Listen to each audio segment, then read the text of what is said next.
자, 여러분 안녕하세요. 이 원장이 드리는 우리 다솜요양보호사 교육원 강의 시작하도록 하겠습니다. 제 오늘은 9강 요양보호사의 건강과 안전관리하도록 하겠습니다. 근골격계 질환의 예방. 여러분 근골격계 질환이 뭔지 알죠? 근이라는 게 뭐예요? 근육과 또 뭐죠? 인대 얘기하는 인대, 골, 뼈, 격은 여기 나눠지다는 뜻이죠. 개는 이어지다는 거예요. 그러니까 우리 몸 전체를 얘기하는 겁니다. 팔목, 그 다음에 팔꿈치, 목, 허리, 이런 것들을 얘기하는 거예요. 한번 어깨 통증 볼까요? 자, 어깨뿐만 아니라 팔까지 방사통을 유발한다. 여러분, 방사통이 뭐죠? 방사통? 방사통이라는 게 뭐냐면은, 신경계가 이어지는 부분을 얘기를 해요. 그러면 한 신경계, 어디 한 부위가 아프면은 그 연관된 신경계가 전체적으로 아픈다는 얘기예요. 쉽게 얘기를 하면은, 허리 디스크가 있는, 허리가 아프신 분들은 어디가 아파요? 종아리 같은 데가 장단지 종아리 같이 아프죠? 요걸 보다 방사통이라 그래요, 방사통. 자, 이거 또 연관통이라는 게 있는데, 연관통은 뭐냐면은, 방사통은 그런 것이 방사통인데, 연관통은 뭐냐 그러면은, 예를 들어서 췌장이 아프면은, 췌장이 안 좋으면 있잖아요. 왼쪽 가슴 부위가 좀 아파요. 가슴 피부 부위가. 이걸 어떤 특정 부위에 의해서 그 주변이 아프는 걸 연관통이라 그래요. 이건 방사통이라기 때문에 이 방사통이 뭔가 여러분 좀 궁금했을 거예요. 자, 어깨 통증 이거 볼까요? 자, 팔을 몸쪽으로 천천히 당긴다. 두 팔을 머리 위로 하여 한쪽 팔꿈치를 잡아 아래로 누른다. 자, 이런 것들이 바로 어깨 통증을 예방하는 스트레칭 방법이에요. 어깨 통증을 예방하는 스트레칭 방법이다. 다음 손목 통증 볼까요? 양측의 양쪽이죠. 손 양측의 손등을 맞대고 미는 동작을 1분 정도 유지해 가지고 나서 유진 정도 하고 나면 손가락이나 이런 게 저려요. 이런 증상을 수근관 증후군이라고 그래요. 여러분 손목 터널 증후군이라는 거 들어봤죠? 자, 손목이 요 손이에요. 이게 손목입니다. 손목이 팔이에요, 팔. 야, 그림 잘 그리죠? 야, 여기서 꺾이니까 여기가 피가 이렇게 피가 통하지 않는 거예요. 그러니까 손가락이 저린 거예요. 요걸 보다 수근관 증후군이란다. 근데 요 검사를 뭐라 그러냐면 팔렌 검사라 그래요. 팔렌 검사. 자, 수근관 증후군을 검사하는 것이 뭐다? 팔렌 검사. 자, 그림 볼까요? 팔렌 테스트 자가진단이에요. 1분 동안 손을 손바닥 쪽으로 구부려서 통증 유무를 하는 거예요. 자, 이상이 없는 분들은 1분 동안 손바닥을 구부려 통증이 없어요.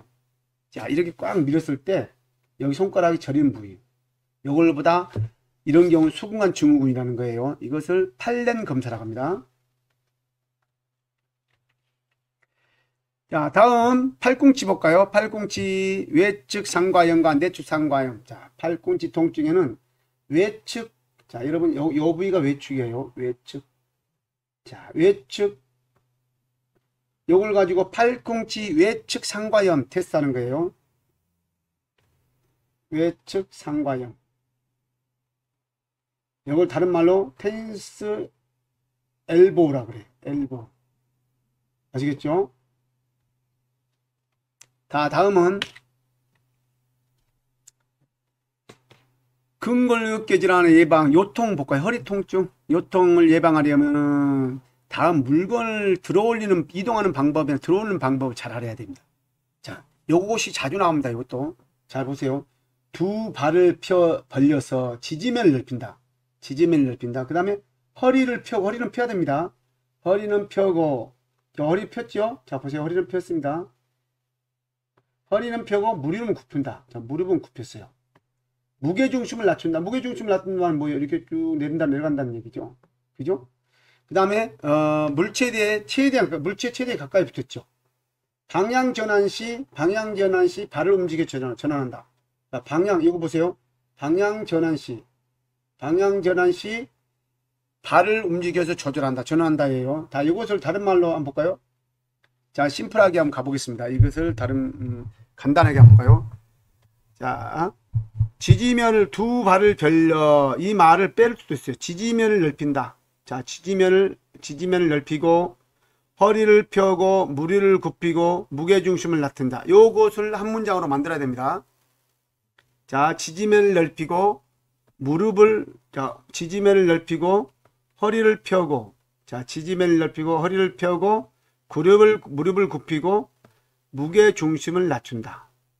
그리고 물체에 대한 몸을 가까이 한다. 요거 명심하셔야 돼요.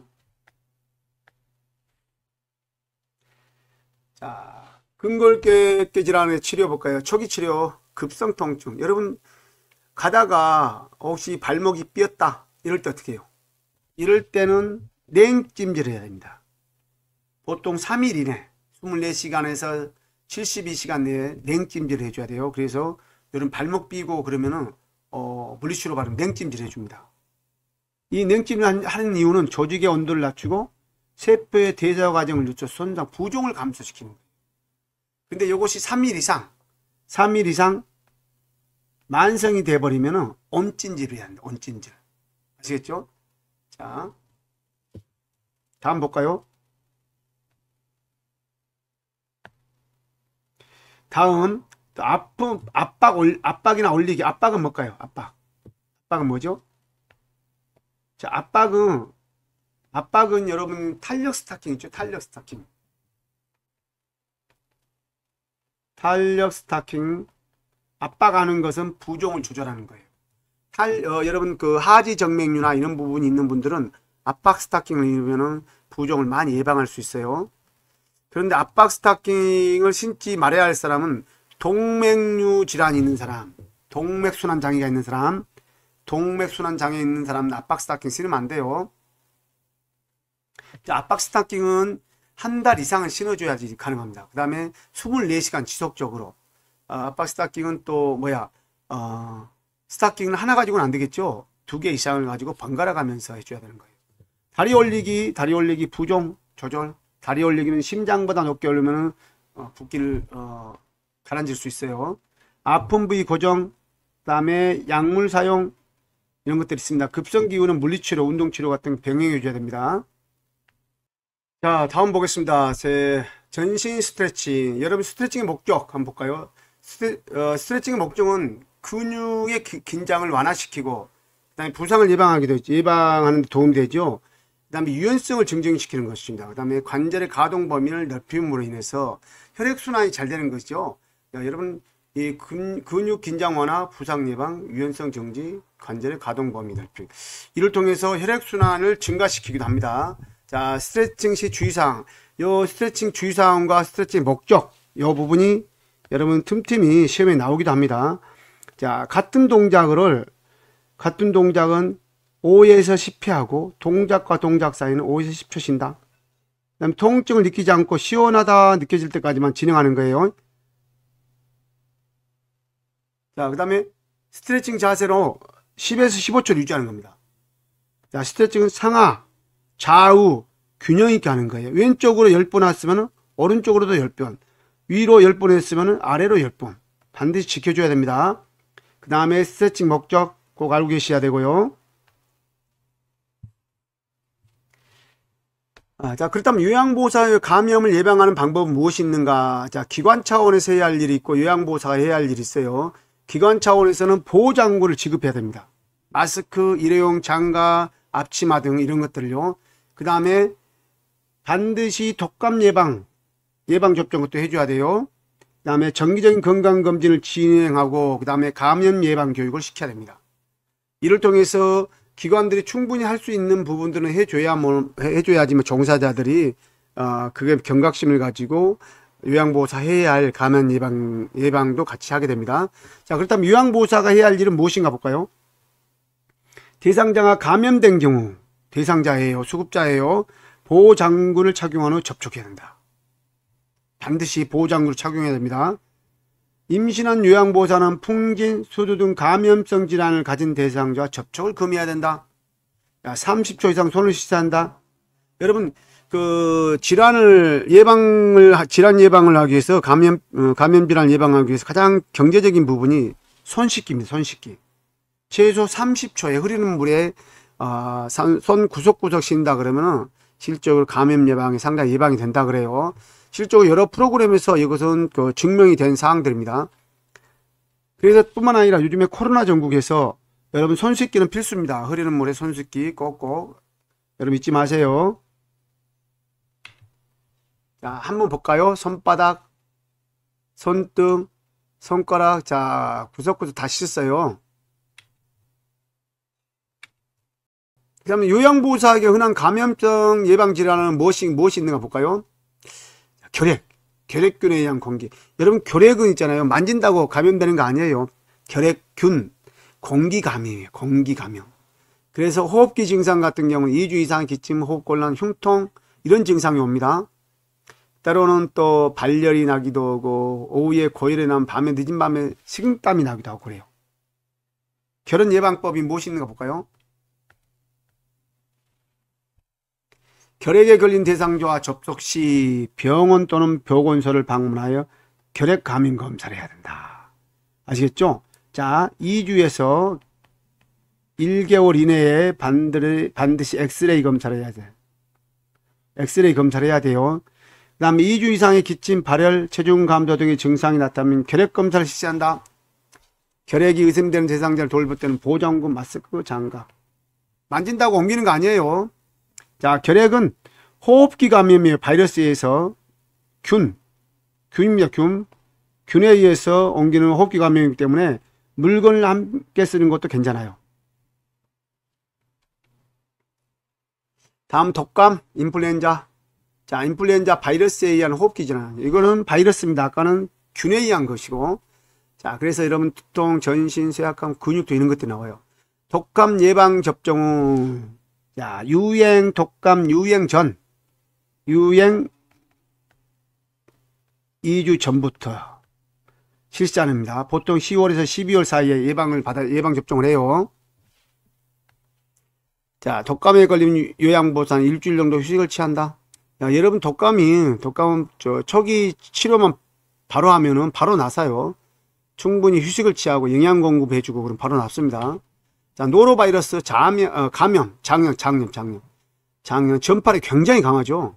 오염된 음식 섭취. 보통 이제 여름에 지금 많이 나타나겠죠. 그래서 아마 이 문제가 나올 수가 있습니다. 지금 여름이니까 오염된 음식 섭취를 하면 안 된다. 익히지 않는 귤, 해산물 같은 거, 구토, 메스꺼인, 복통, 설사도 하죠. 이런 경우 요양보호사가 노로바이러스에 감염되면은 증상이 약하더라도 2, 3일 동안 쉬게 해야 된다. 업무 중단을 해야 돼요. 업무 중단. 아시겠죠? 증상 회복 후에도 2, 3일 동안 음식 조리를 하면 안 됩니다. 알고 계셔야 돼요. 자, 옴 볼까요? 옴. 야간에 가려움. 이제 자려고 그러면 엄청 가려워요. 그래서 자기 전에 약을 발라야 돼요. 옴 진드기, 굴이 보임. 옴 진드기가 굴을 파가지고 피부 속으로 깊숙이 박혀 있어서 이제 생활합니다. 감염 대상자 접촉한 사람은 증상과 상관없이 엄청 이게 전파력이 강해요. 증상과, 이게 옴에 걸린 사람과 접촉한 사람은 증상이 있든 없든 무조건 치료를 받아야 돼요. 뇌이나 침교류는 뜨거운 물로 세탁을 해가지고, 따뜻한 햇빛에 3일 이상, 일주일, 3일 정도 이렇게 이상 말려놔야 돼요. 처방받은 약은 밤에요. 목부터 발끝까지 고르게 바른다. 보통 애완동물로부터 많이 감염될 수 있는 거예요.